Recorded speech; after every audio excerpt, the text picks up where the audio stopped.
In the Fuzzy Memories podcast, we celebrate the good, the rad, and the fugly of the 80s and 90s. We're three latchkey kids who made it out alive. And in each episode, we break down all the culture that popped, 1 year at a time. Whether it's the birth of legends...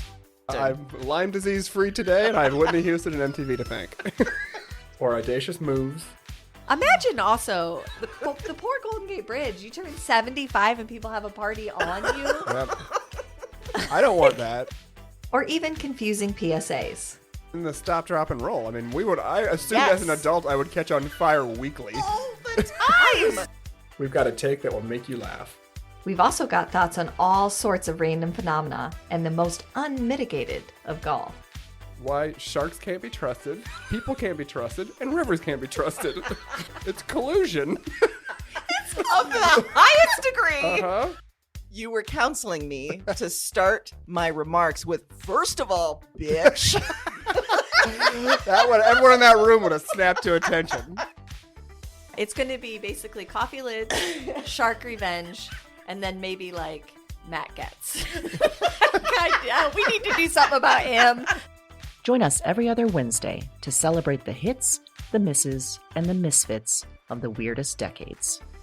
If I could tell my 14-year-old self from 1990 that I would be eating in a Cheesecake Factory in Beverly Hills, I'd be like, we did it. We did it, Joe. We did it.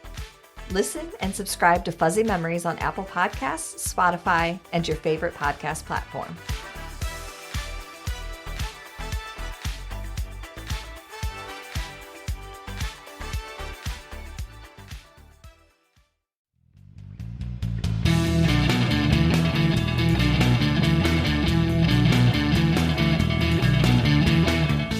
Hello, and welcome to Broads and Books, the podcast with one unique theme, 4 handpicked book recommendations, and 2 broads. I'm Erin. And I'm Amy. And this is episode number 52. I can do better. Anything you can do. I can do better. By the way, can I say how many times I've had that song in my head this week? And so I don't even much. remember where that song came from. Is it like a Broadway musical thing? Yeah, I'm thinking so. I think so too. Anything you can do. I can do better. Can do anything. And then it was in like a Nike commercial for a while. And there were 2 athletes. Yeah. That's what I remember it most from. Yes. So picture that. Hear our beautiful singing voices as we just did that reenactment. You sort of get the theme. And think of Nike dollar bills, y'all. And that's us. Are we getting sponsored by Nike? I think so.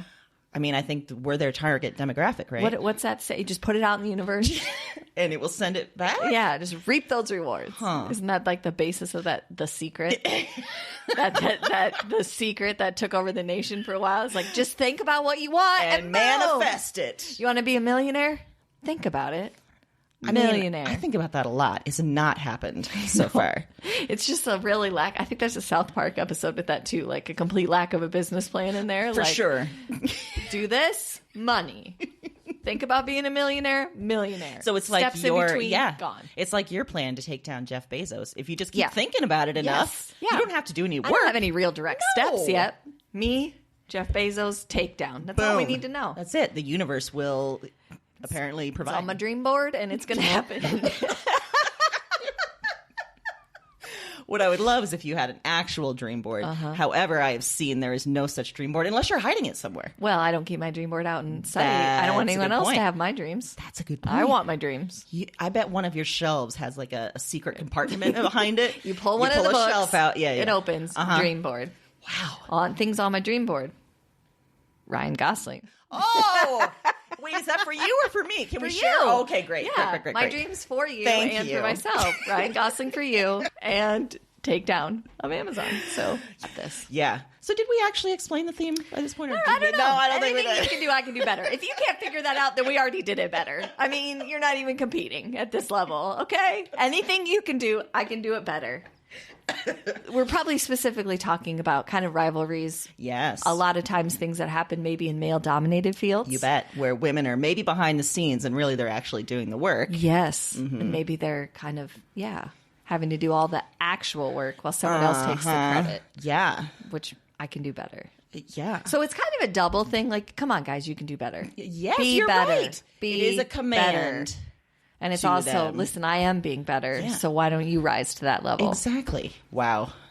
Absolutely. We need that on an inspirational poster. That's a lot of We need words, a but yes. accessory. The font just gets tinier down the shirt. Like, what? What is So it's like an eye chart as you keep looking. Yeah. Well, Erin, that did bring up some questions. It sure did. Including, have you ever been shown up by someone who could actually do it better? Sure have. Oh, okay. Yep. I mean, multiple times in my life. Let's not lie. Me but too. Yeah. That's, yeah. One of recent, which I have discussed with you as well, is that it's a sad state. It's just a fact when you have a family that you have to feed them. It's a requirement. You do, yeah. You do. You have to keep them alive. You have to give them food. I'm not going to say I like that process because I don't. I do not enjoy cooking. I actually hate it. Do I love food? Yes. Sure. Do I love good food? Even better. Do I love food someone else made for me? God, yeah. Top of my list. Me making food, not my favorite. But has always sort of been like in my wheelhouse of responsibilities. So Mike and I recently had a discussion, and I had long had the suspicion that he actually really enjoys cooking because there's a few things that he makes incredibly well, and when he make them, he would get all in, right? And so I kind of mentioned that I'm feeling really rut. Like, this isn't great. And I more meant just, hey, let's do this as a partnership. Yeah. He ran with it. Yeah, he sure did. And now I am being shown up on a nightly basis. I will tell you that last week I had a meal of salmon, asparagus, and baby potatoes. Oh. To which I sat down and there was a tiny cup of white reduction butter sauce. What? Yep. To dip my salmon or asparagus, whatever I really wanted, in. He zested a lemon. Okay. To which I said, how? We don't have a zester. Yeah. He said, I bought one. Oh. Yeah, he's fully committed to this. And fully showing me up because when I say that I cook dinner, there were times Mason called it dirty old soup. What were the ingredients of dirty old soup? Actually, that's a meal I actually like, but it was like noodles. It's like a Asian noodle sauce, and it had vegetables, kind of a stir fry. Why do you call it dirty? I think he didn't like the smell. Oh, okay. So he called it dirty old soup. Okay, dirty old Clearly soup. doesn't understand what soup is, but Does he call any of Mike's meals by disparaging names? No. Of course not. because Mike's a genius, and when he makes that, he also makes Mason like his favorite Kraft macaroni and cheese. Oh, so he's playing to everyone. So all of a sudden, dinner time's delightful instead of a battle.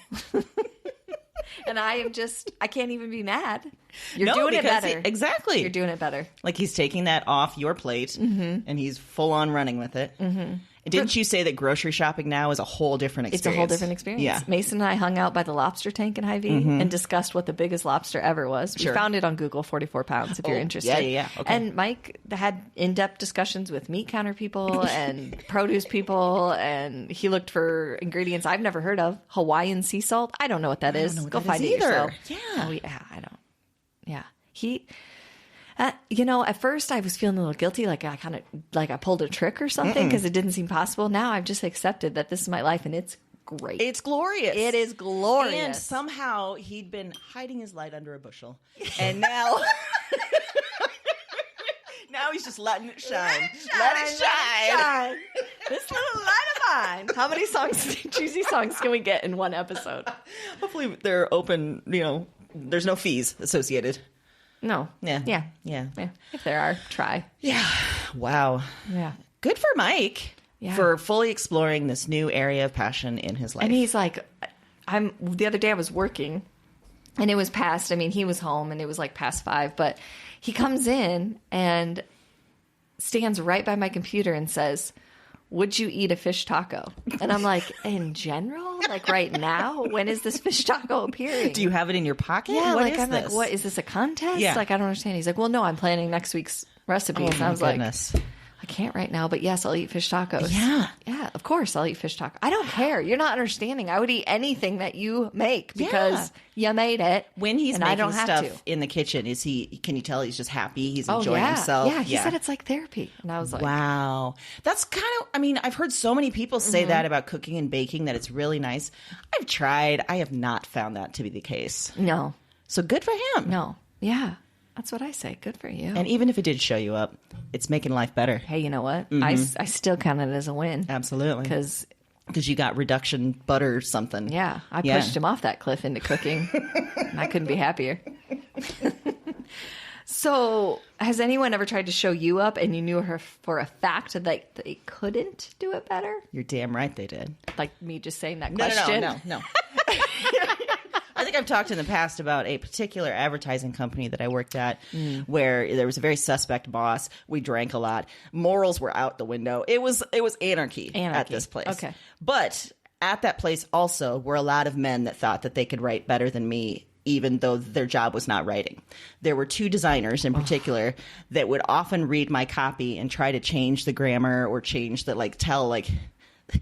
one, English wasn't his first language. And he was like, no, you got to have the comma here. And I'm like, buddy, this is not your job, first of all.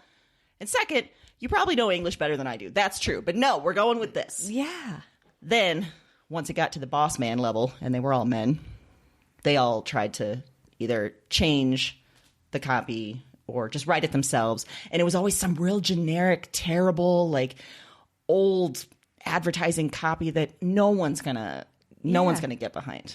So yeah, every time, in some ways, I was so infuriated because I was feeling like it was a direct comment on me. Yeah, of But in course. other ways, I was like, yeah, go ahead, run with that. See what people say about that, because that's terrible. Yeah, let's see let's put this out to a vote and see which one is better. It was almost like watching an experiment too of gender relations, and Yeah. because I was one of just a few females in the creative department, and so it was it was fascinating. Wow. Mm-hmm. Sounds terrible, to be honest. I was better than them, Erin. Yeah, you were. Yeah. Anything you can do, guess what? I can do it better. And I did it better. And I did it better. Boom. Another question for you, Erin. Yeah. If you had to teach a masterclass on something, what would it be? Rolling with it. Just rolling with it. Just. I started singing "Rolling with the Homies" in my head. Oh, yeah. Rolling with the homie. Yeah. Mm-hmm. Little Yeah, Coolio. no, absolutely. Just rolling with it. Okay. I can take a punch like nobody's business. And by punch, I mean just a life gut punch. Just Not an actual punch. take it and keep on trucking doubled over. Just keep on going. That's what I feel like my masterclass would be about, rolling with it. It'd be short, it'd be sweet, and everybody would walk away, I think, more prepared. I feel like this is kind of related to your commencement speech where you're just Absolutely. like, none of this shit matters. Doesn't matter. Nope. Just roll with it. Yeah. That's the secondary part. That doesn't matter. So just roll with it. I really want to start you as a public speaker, get you on the university circuit to really talk to some of the youths and tell them none of this shit matters and just roll with it.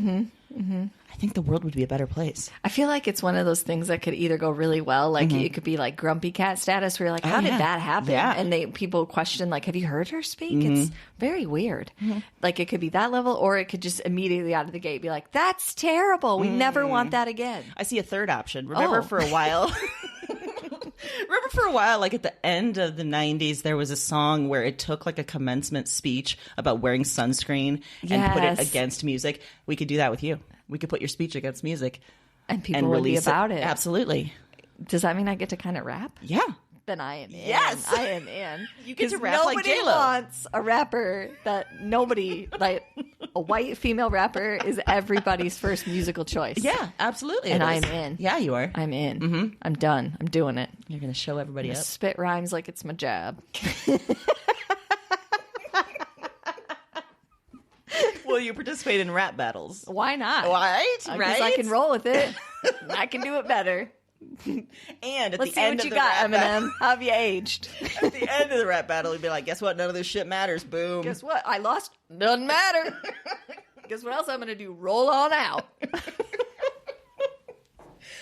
I see this masterclass going to the top of the charts. I feel like it's great. Yeah. I feel like if you can really take it and apply it in so many situations. You really can. Think about how Mr. Rogers' Neighborhood would be different if I just walked in, Oh my put on God. the cardigan, and was like, guess what? Doesn't matter. End of show. Don't have to spend Guess any what, more kids? money. None of this shit matters. Doesn't matter. Take your shoes on. Take them off. I don't care. I'm going Doesn't to take matter. this cardigan off and Yeah. just And- roll on out of here. Yeah. I'm going to go but binge some Netflix and have some popcorn because it doesn't matter. I love it. Yeah. Well, So have you ever been told that you couldn't do something and did it just to prove that person wrong? Yes, probably not in the same vein that we're thinking, but I was told at one point that I couldn't get any tattoos. And so once I broke up with that guy, I got 3 freaking tattoos. Wait, it was by a guy? I thought you were going to say your parents when you were 12. It was from my boyfriend of 10 years. Yeah. What kind of thing is that to say? I don't know, but pretty soon afterwards, I got drunk and went and got a tattoo. As you should. Yeah. And it was glorious. It was a Margaret Atwood tattoo. Makes me sad because I'm guessing this was pre-Snapchat, because it'd be great to have recorded that and snapped it to that person. It was pre-Snapchat. This was circa 2011. Okay. So yeah. Yeah, a little bit pre. Yeah. Yeah. And then I was hooked. I was like, yes. Let's just cover it all. It was the Margaret Atwood tattoo was the first one, the quote. Yes. Yeah. And then I started getting some more, and then I was like, first off, I don't have the money to keep supporting this. Right. Second, this could get out of control real fast. I could just get some sleeves going on, and then 2 years later be like, oh shit, what did I do? Right, yeah. Thankfully, I nipped it in the bud. Mm-hmm. So, but yeah, someone told me I couldn't do it. So once I got out of there, guess what? There you go. I'm going to mark my body forever just to spite you. Just for spite. I think that's what our t-shirts would say is, I did it better. Yes. I did it better. You know, like Nike's just do it. I did it better. I did it better. I did it better. You're damn right. And you can leave it up to your imagination what I did better. Exactly. Because it's everything. It'd be great if at the end there was an asterisk and it just said, it means everything. Right? That's a even t-shirt. better. Yeah. That is even better. Yeah. You just did the t-shirt I just better. did You it. just proved it. This was just the proof in action. That's what just happened. God. I like to think we're collaborating. We're not competing, Erin. No. You and I don't get. No. Yeah. I just meant with other t-shirt people. You just You're killed right. them. You're You right. murdered the I did. t-shirt I murdered them industry all. just now. Yep. They all life-threatening punch. Mm-hmm. They're like, how can we compete with these t-shirt ladies? You can't. You can't. You really can't. Except that ours are fictitious and not available anywhere. Because they're so good, we refuse to actually make them. Yes. Because we don't want to show everyone up. I can't keep up with that kind of supply. Exactly. I can't.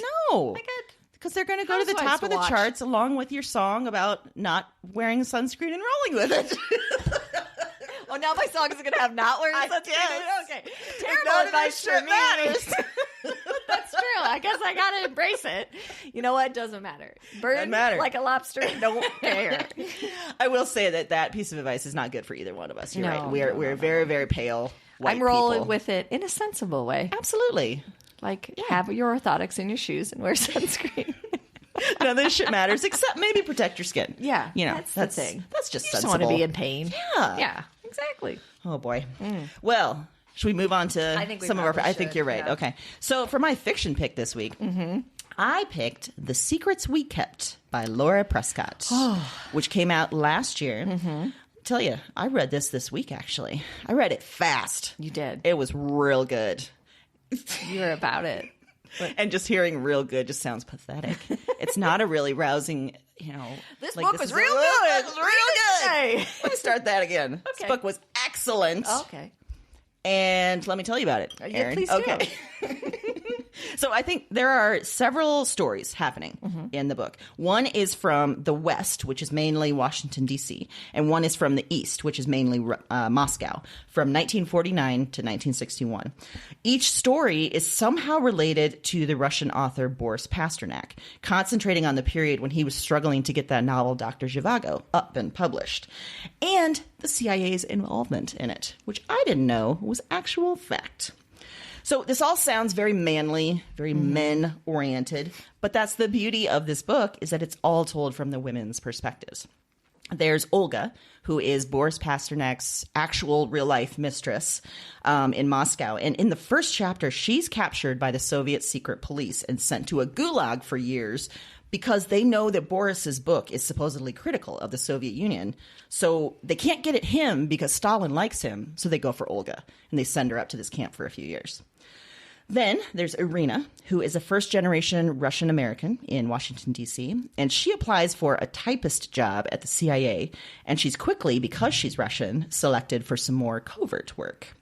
And then there's Sally, who is what's called a swallow, the name for women who flirt and get close to powerful men who can't help but reveal all their secrets. And she is listening that whole time, baby. And she sends all that information back to the spies. So it's Sally who has this amazing quote that kind of sums up the entire book. She says, "These men thought they were using me, but it was always the reverse. My power was making them think it wasn't." Oh, get it. So along the way, we also meet this entire secretarial pool at the CIA. And there's this great we voice, actually, that the author uses, which is really cool. And it's mostly comprised of former OSS agents, which was sort of the precursor of CIA. All of them did some amazing stuff in World War II, but then they were demoted immediately after and just sent to this typist pool. They're doing the real work of the agency. They're hearing every frickin' secret because all these men are dictating letters and whatever to these women.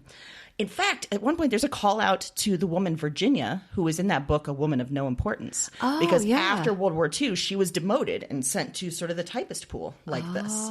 So really cool kind of callback there of that book that I mentioned last year. Loved, Yeah.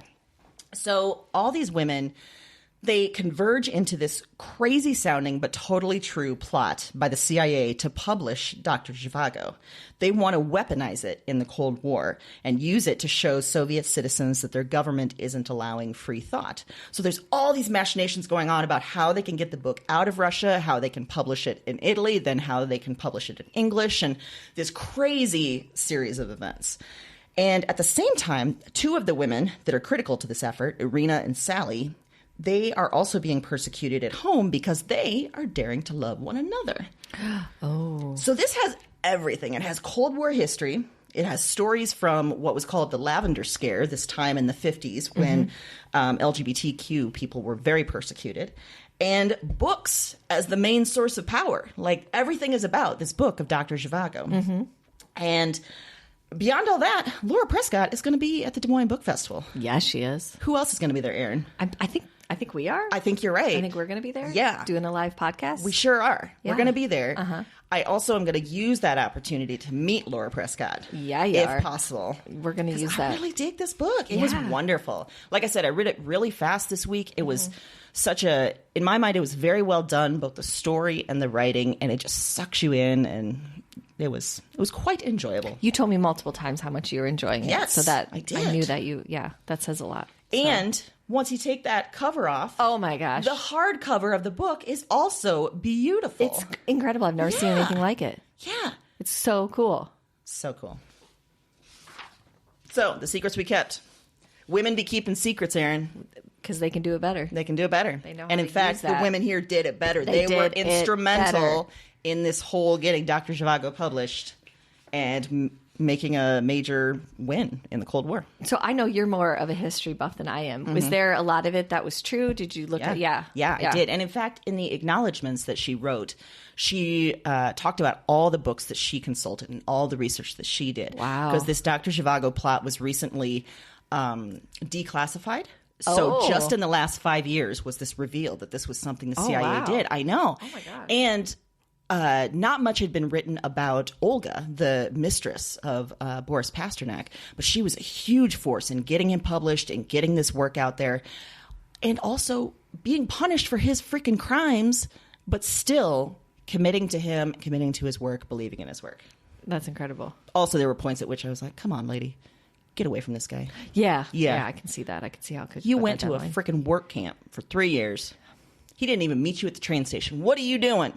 Yeah. Come on. Come on. That part I was a little pissed. Yeah, you But, should be. Yeah. As well. I understand why.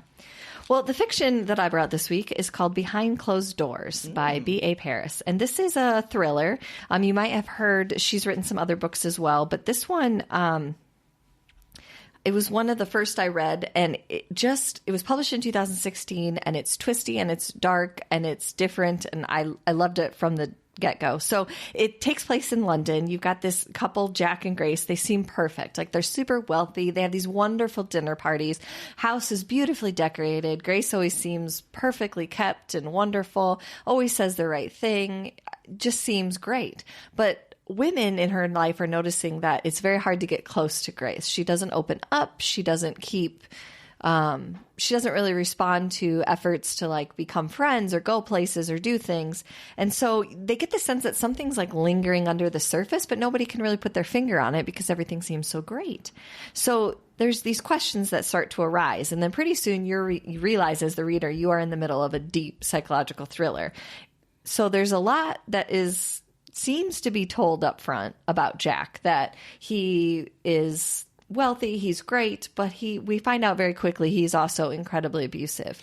And not abusive in just, sometimes how we see domestic abuse maybe in movies or TV, but like a deep, she is his prisoner. He is locking her down during the day so that no one can find out what's going on. God. He's used weaponized parts of her life against her old life, which is part of how she stays silent. He has things so controlled that there's literally no way for her to escape.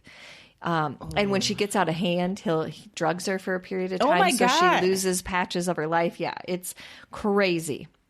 But what is so interesting in this book is that when Grace decides that she's maybe had enough, and there's some particular incidents that tell her that, the way that she systematically goes about figuring out how to take this person down, I think is such an interesting concept. Because it seems so true to life. Like, okay, you're doing this, but I can do this better. Like, you're crazy, but I'm going to out-crazy you. I'm going to out-crazy you by outthinking you and out-strategizing, and I can play the long game. And I feel like, and it's kind of true in your book, too, that sometimes females are better at that. Absolutely. At being able to kind of keep because that we've had up. to be in some ways. Yeah. Some parts of our life are just automatically a ruse, it feels like. And so being able to just keep this up for your better good. Yeah. Yeah.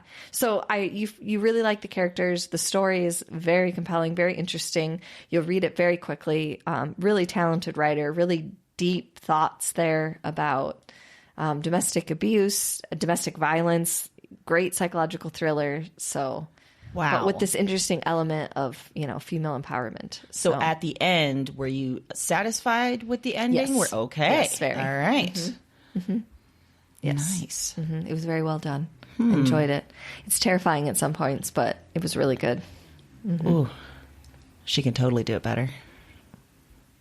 She did it better. 100% she did it better. 100%.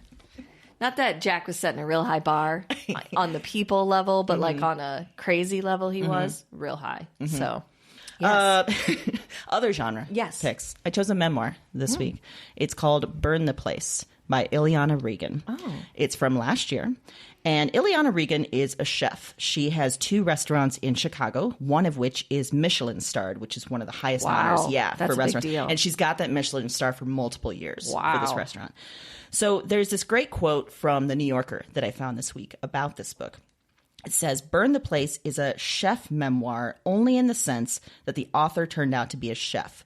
More rightly, it belongs on a shelf with the great memoirs of addiction, gender ambivalence, and queer coming of age, and of the grand disillusionment that comes from revisiting, as a clear-eyed adult, the deceptive perfection of childhood." First off, great writing right there. But also, the quote is absolutely the sense you get from this book. It's so rich in so many ways. So Ileana, she writes about growing up in rural Indiana in this farmhouse, and from a very early age being very intimately familiar with the creating of food, whether it's watching and helping her dad butcher some of the animals or foraging in the forests for mushrooms and then using them for meals that night.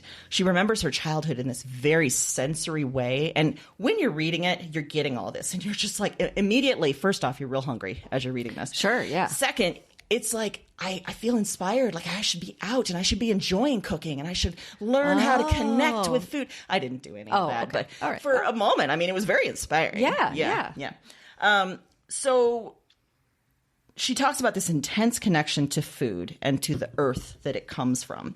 But at the same time, she talks about growing up feeling like an alien. Like she wanted to be a boy. She knew early that she wanted romantically to be with girls. And this is in a very rural place, in a very sort of red state place.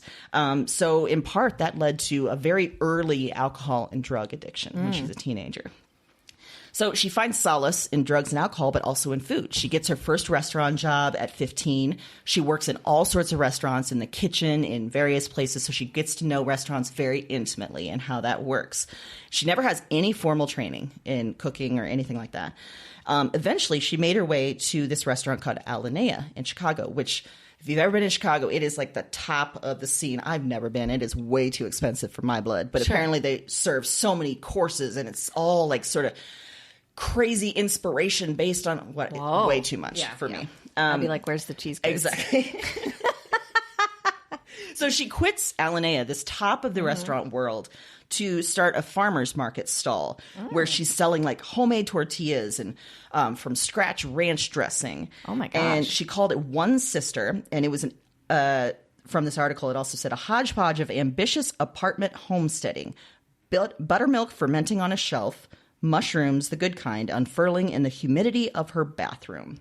And then from that beginning, she formed 2 restaurants of her own. Wow. So there's a big element in this book that I think kind of relates to our theme this week of not being taken seriously as a woman. The restaurant industry, especially the chef level, is dominated by men. So working her way up as a woman, but especially as a woman with no formal training, was extraordinarily tough for her. So she was constantly overlooked, constantly second-guessed. And she found that being a chef and being a boss puts you in a very unique position when you're a woman. She said, when you're a woman and you yell, it doesn't have the same effect as the guys yelling. Right. They're like army sergeants. I'm just a crazy bitch. Yeah. How true is that? Yeah, right? right? Yeah. So the book itself, she writes in these very sort of short scenes and short vignettes. And the way she writes about food, like I said, holy shit.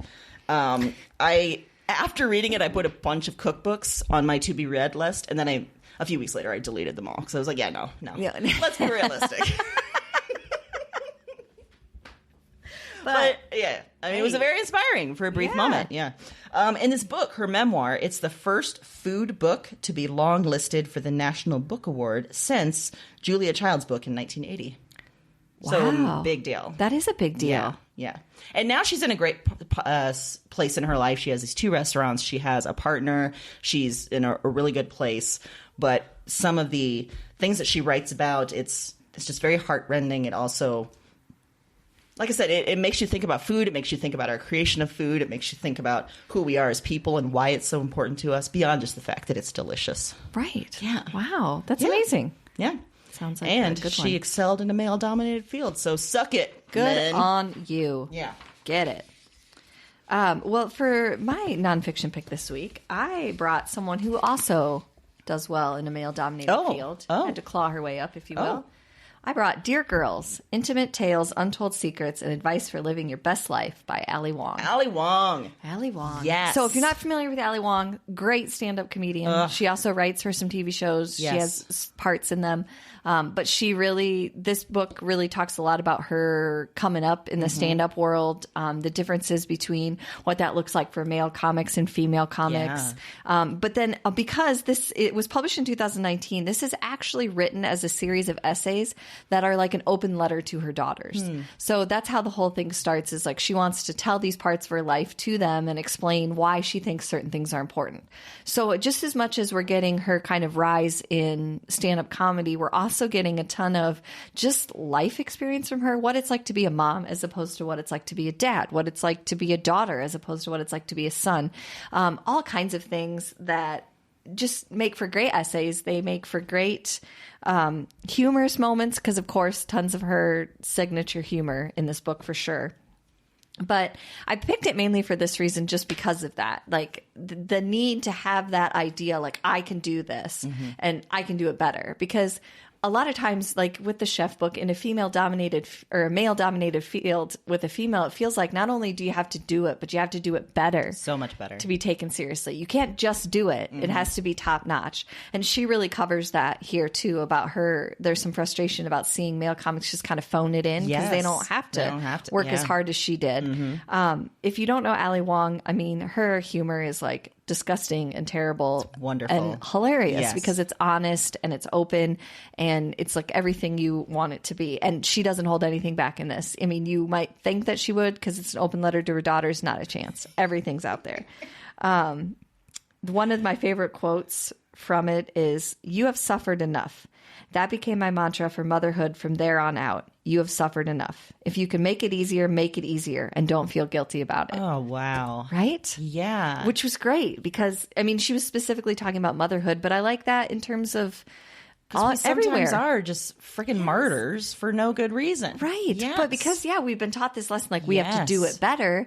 And then all of a sudden that gets kind of runs away from us and we feel like, everything's overwhelming. We have to do everything perfect. But, there's different paths. Yeah. So she talks a lot about that. She talks about having guilt about having to leave the kids at a young age, to maybe travel, or how her and her husband work that out. And it was humorous. It was, touching. I really enjoyed it. So isn't the cover her like falling asleep in a chair?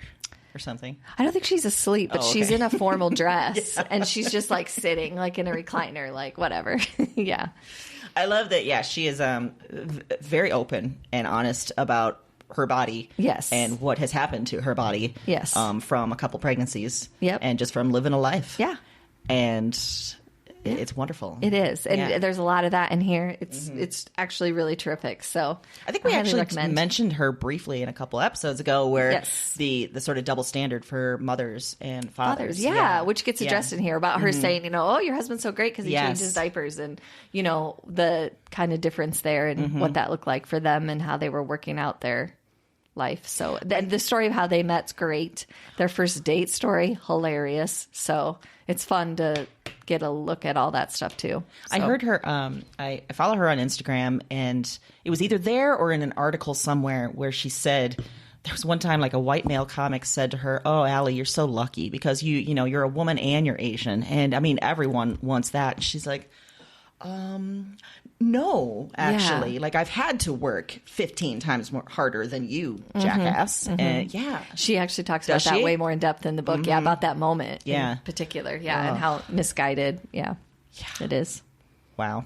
I wanted to ask you. You kind of work in a male-dominated field. I do. I do. You've had a few interesting encounters where people just suspect you of being a dum-dum because you're a lady. Yeah. Usually that is the definite, the idea is that I'm an idiot and or that I'm okay with you calling me honey, dear, or sweetheart. And unless you are my husband, I'm not okay with that. No. Especially not in a condescending, like, Honey, listen. yeah. Yeah. Yeah, no, I'm not okay with that. And that's happened quite a lot. In fact, I told you before, and I may have mentioned it before, that I had called someone that in a business situation, and when he answered the phone, he said, "Oh, you're a woman." And I'm like, I don't even, what? Like, How that's does true. that- Why are we starting the Yeah. conversation that way? First of all, Yeah. we've exchanged emails. In what world is ERIN the male spelling of Erin? Yeah. I mean, it's just not. Like, and then also, what? You can't say that. No. You're a male. Oh, well, you're a male. I assume you are. I can't see you. I don't know you. Yeah. I'm Yeah. not, we didn't have the discussion about what you identify as, but yep, you're right. Yeah. Ew. So back to the blueprints, you psycho. Ooh, there are some days where I can handle it and some days where it just really rubs me wrong. I think sometimes like that, you just need to be like, "You're right, sweetheart. I am a woman." Yeah. And just roll You're right, with it. honey. Yes. Thanks, dear. Sweet cheeks. Yeah. Sugar tits. I don't know. You know what? What would happen is I would use those things that people said to me, and then I would get like super you would. harassment. She You called would. me sweet cheeks. And I'd Yeah. be like, well, they are sweet. Okay. I don't know. I've never seen you. It wasn't based on any facts. Maybe your cheeks are terrible. I don't know. Now you know what it Sweet. feels like. Yes. I can do sexual harassment better. You know what? We probably would do sexual harassment better because Yeah. we've experienced it in every freaking form. Also, I'd be way more creative. Oh, God, yeah. So much more creative. Yes. It reminds me of something I need to tell you off air. Excellent. We're not feeling ready to share that Well, with no, the it's a listeners. sketch thing that I want to tell you to look up online. That was Okay, hilarious. Yeah. Excellent. Okay. No, I just wanted to terribly share a sexual harassment story. with Oh, you off okay. air. That's fine, too. We're gonna have a moment when this ends. Oh, God, I can't wait. Let's bond over sexual harassment. It's going to be wonderful. There's never been a better bonding. We'll light a candle.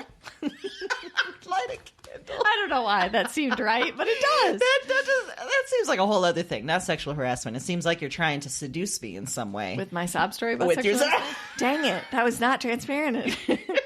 Wow. Huh.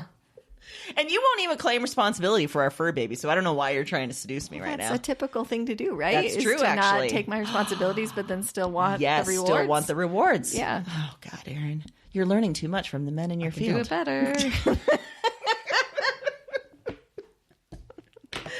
Oh, boy. Okay, well, pop culture-wise, Yes.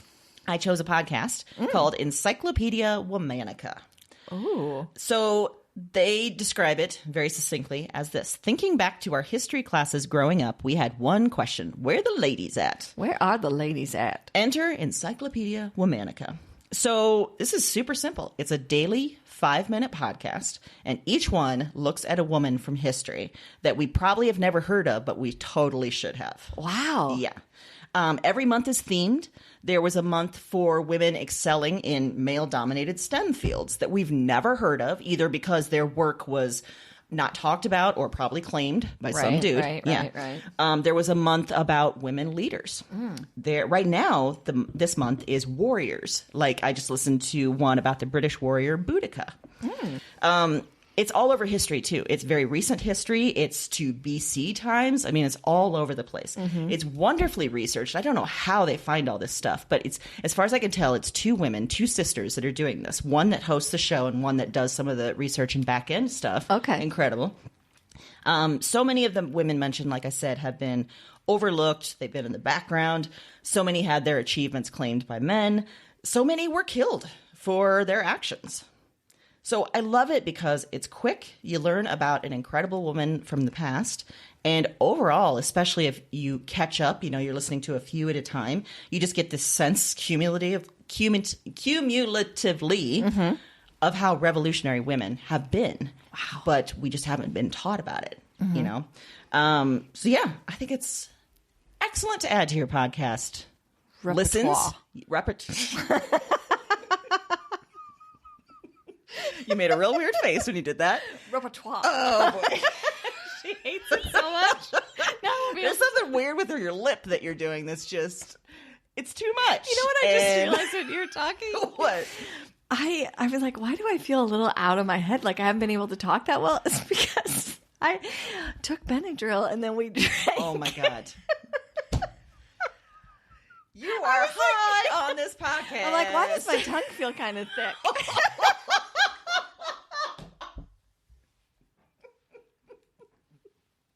I don't know what I'm doing. Oh, it's our first podcast on drugs. Look at that. I can do it better. Illicit street drugs? Nah, I got Benadryl, bitches. Benadryl and Moscato, the killer combo.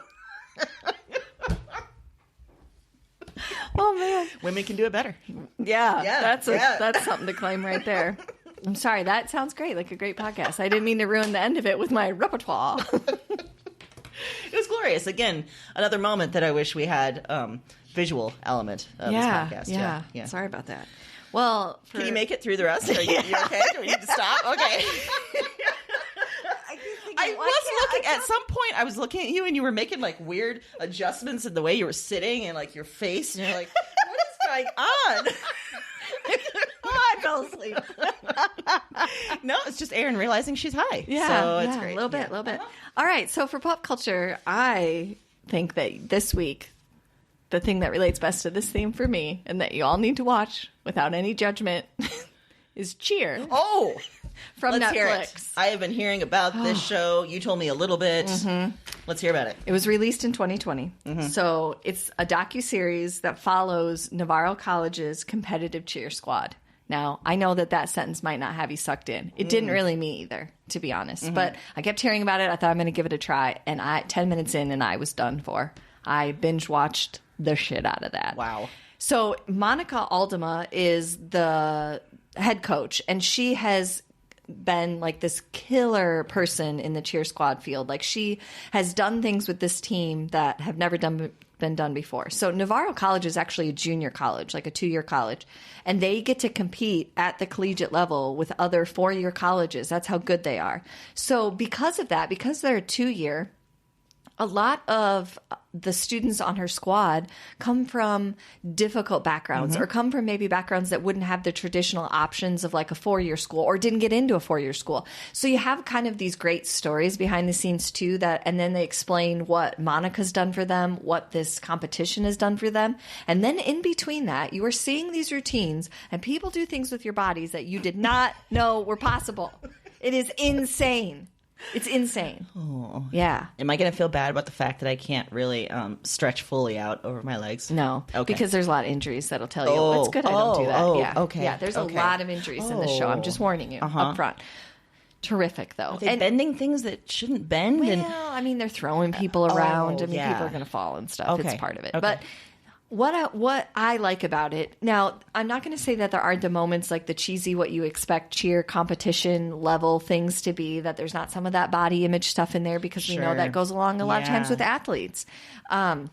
But really, what I really sucked me in was this story of how great Monica is as a coach and how she balances being a great coach, but also knowing when to intervene, knowing when to say they need to work that out on their own or I need to help them.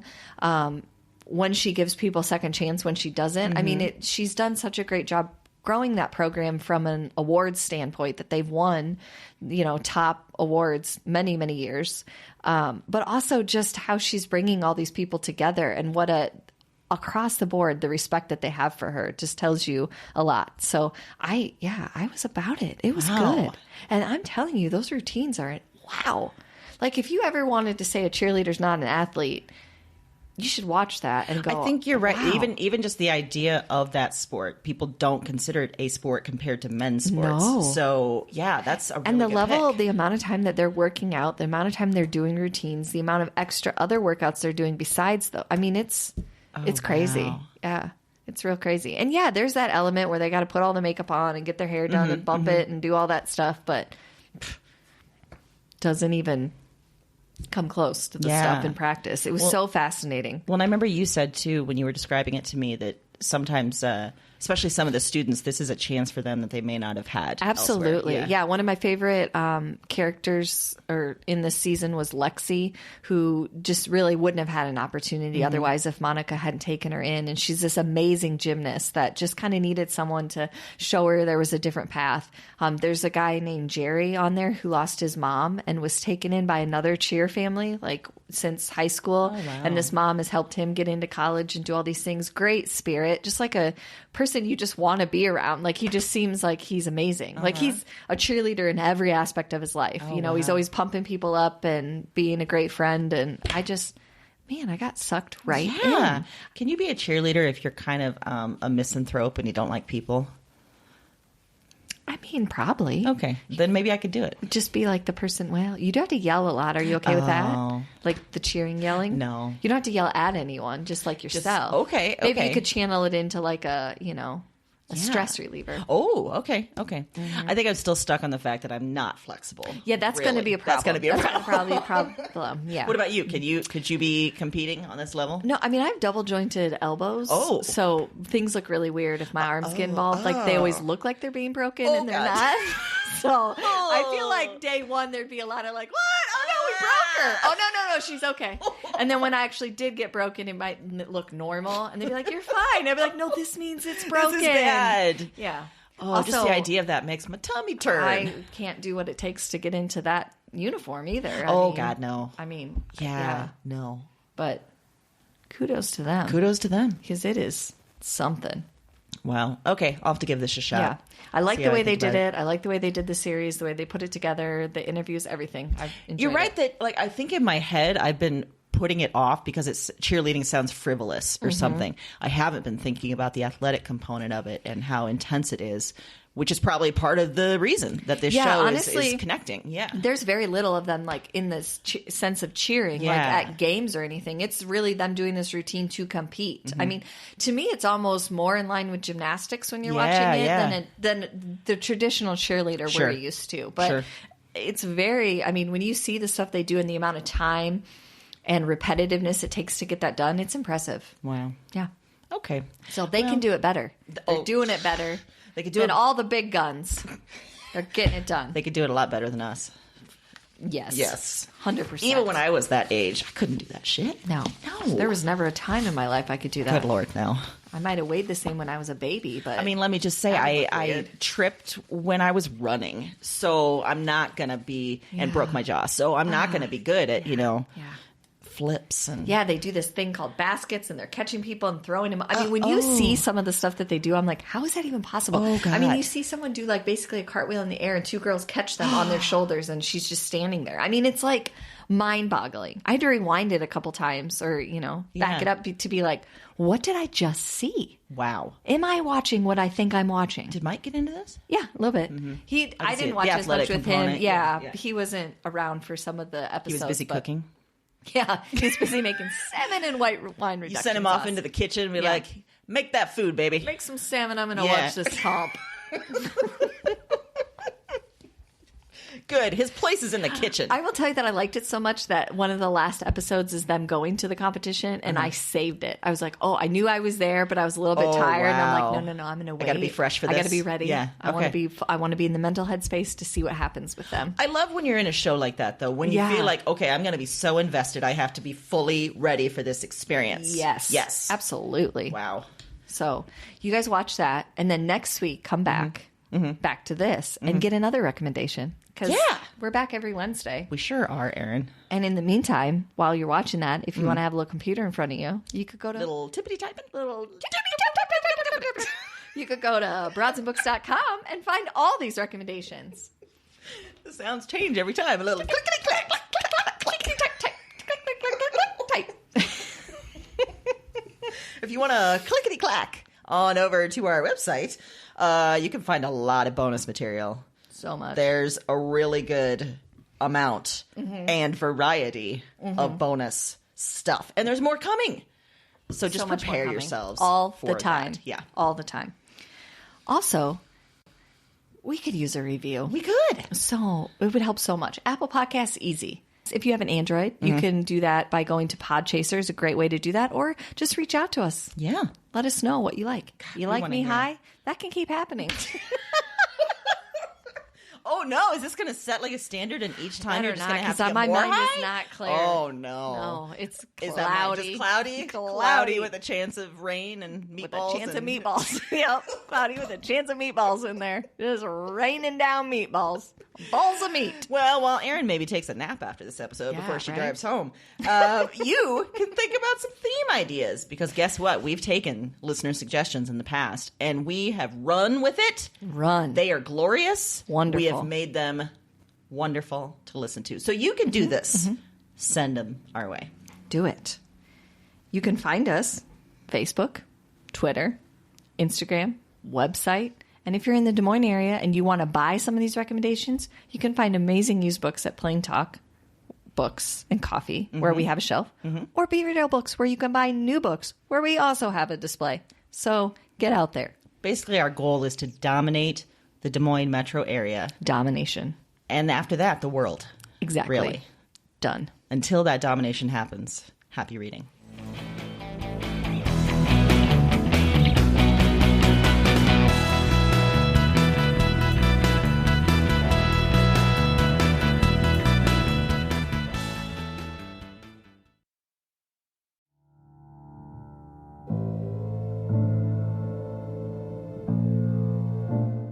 I'm up again. Same night, another dream. Before trying this recording thing, I didn't remember much of anything of these dreams. I didn't remember much from any of the women. And one night of doing this, and it's broken things open. The dreams they're in me, and they're coming out of me, and Talk to me. I am not broken. I am the most whole, most real. cause their despair. I wait for the word. Witch. Look at the mad woman in her cage. She was a woman with holes inside her. That was the heaviest factor, the final evidence, the heart of the issue. Somehow, you understand this. You hear me. Wherever you are, whatever this is, you... This isn't a dream journal anymore. It's not. It's just fact. Because now this is some sort of record. What are these dreams? Maybe there's a better question. Who are these women?